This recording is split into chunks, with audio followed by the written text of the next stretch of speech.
Welcome to Let's Talk About It. I am your host, Dengachik, and today, guys, I'm really excited to be back. I haven't been posting for a long time, and that really made me feel like I haven't been doing what I promised you guys to do, and it has been bothering me a little bit. So this is why I came back, and I'm not going to promise consistency, but I will say that I will try my absolute best to be more frequent, with what I do, right? So today I will try to talk to you about how to up your game as an individual and be respectable, reputable, and a person of honor, and how do you go about it? I'm gonna talk about it right now, uh, but I'm not gonna talk about it in order.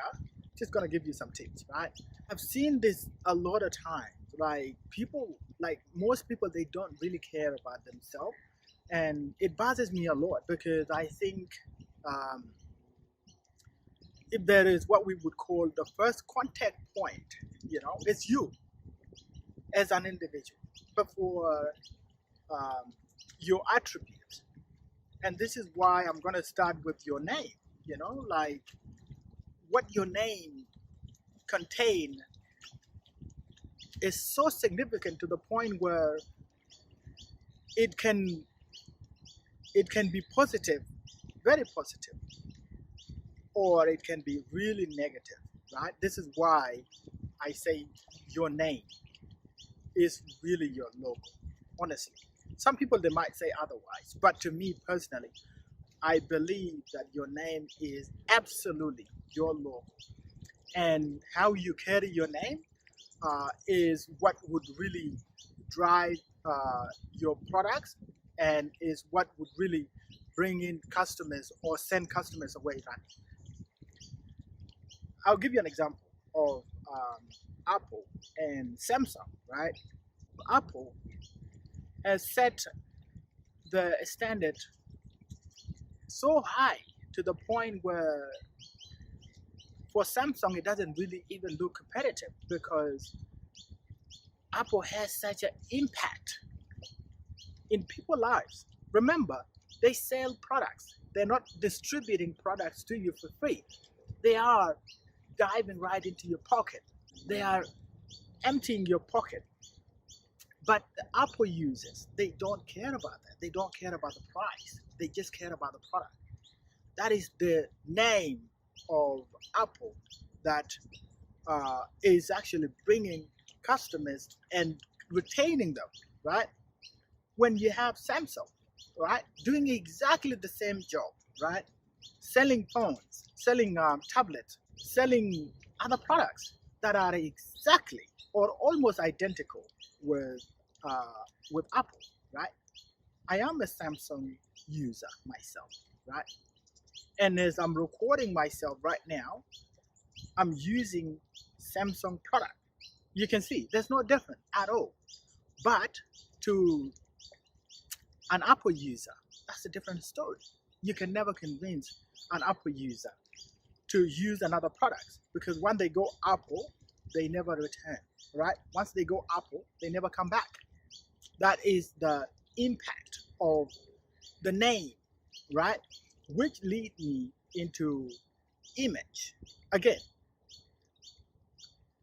your image, does it make people uncomfortable or comfortable when, say, for example, you walk into a room full of people, right? This matter is strangers. What does your image say about you? What does your image project to those strangers?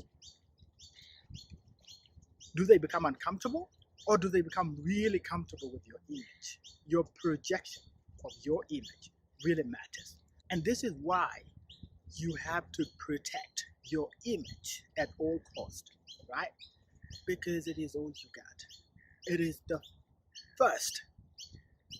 Your image is the first point Your image is the first selling point before your personality, before your attitude, before your characters, before your behaviors, or anything, right? Your image, before you open your mouth, before you say, my name is X and Y, before you talk to people, before you get to know people, it is your image that really speak first, right? This is why it's important to carry yourself with such a heavy weight. Never ever leave your image to a chance. Do not do that, because that is all you got. And you're the first seller of your product. Your product is you. Your image is what you're selling here. You want your image to come around as positive, as exciting, as easy, as encouraging, as inspiring, as influencing as much as possible.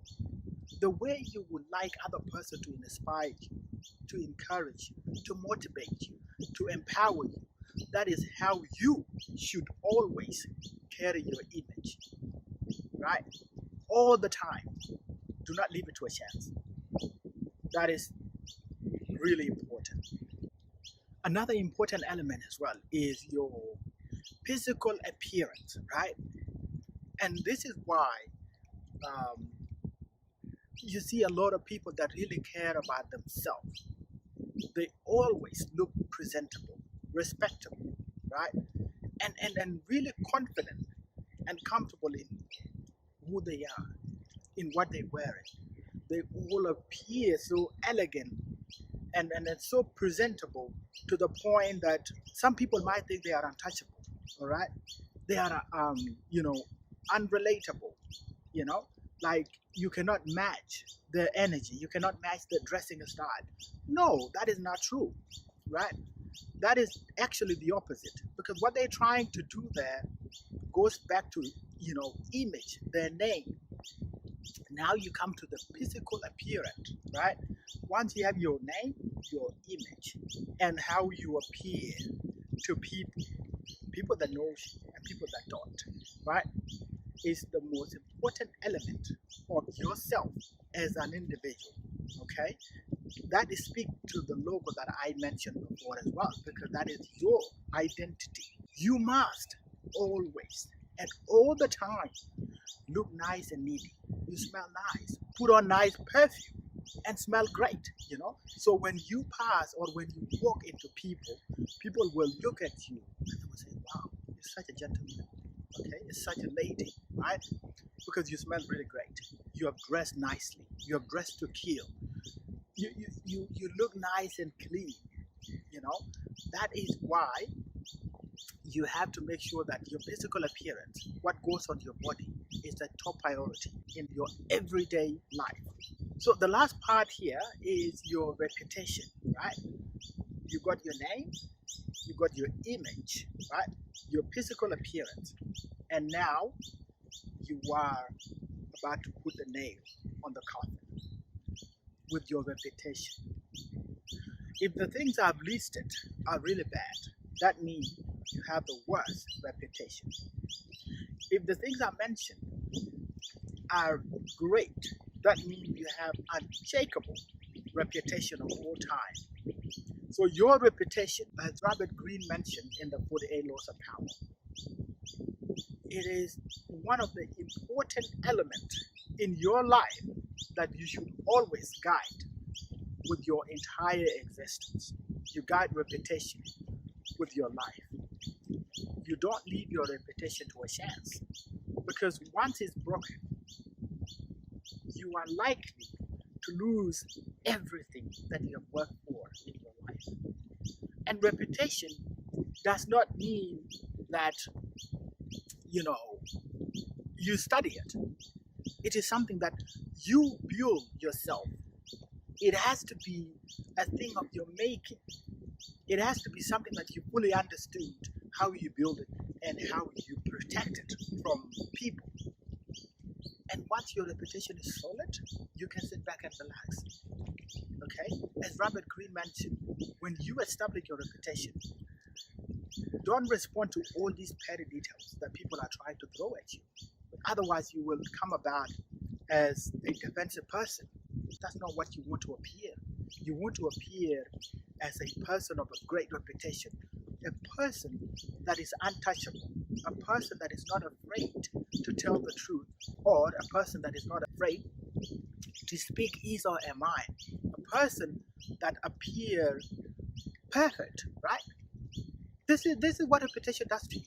Now it is not your job, it is the job of those that has your reputation, okay, to respect you. Do you see what I'm saying? To respect your reputation, to respect your presentation, to respect what you say, to respect what you bring to the table. That is now their job. It's no longer your job. Once you solidify your reputation, you leave it to the public and let the public now be the judge, right? And public, I can assure you, they will respect it as much as you do. Just don't appear defensive. If people are attacking you, do not come about and try to defend yourself. That is not how you protect your reputation. You let them do it. There are some, nick and nags kind of attack on your reputation. Those you leave to the public. But if it is something that is attacking or almost destroying your reputation, then this is where you come out with all the weapons that you have in your arsenal to defend it and make sure it stays solid. Ladies and gentlemen, I appreciate you guys following what I was saying. I haven't posted in a very long time, and I feel like I owe you a video and I owe you something, that you can go out there and think about. Because if you think about this, right, you only live once. And when you leave, it is important to live life to your best ability. You do not need validation. You don't need recognition. You don't need to be validated by anybody. All of these things are your work, and they should come from your arsenal, okay, from your toolbox. I might come back to elaborate on this, but I feel like you guys will enjoy it. And if you have, please give it a big thumbs up. And I encourage you guys to comment under the comment section below, because that is how we get the YouTube algorithm to sort of suggest our videos, and then they will reach a lot of people. And in that way, we will have a platform where everybody is involved and everybody is encouraged to engage. Stay positive, stay tuned. Let's go.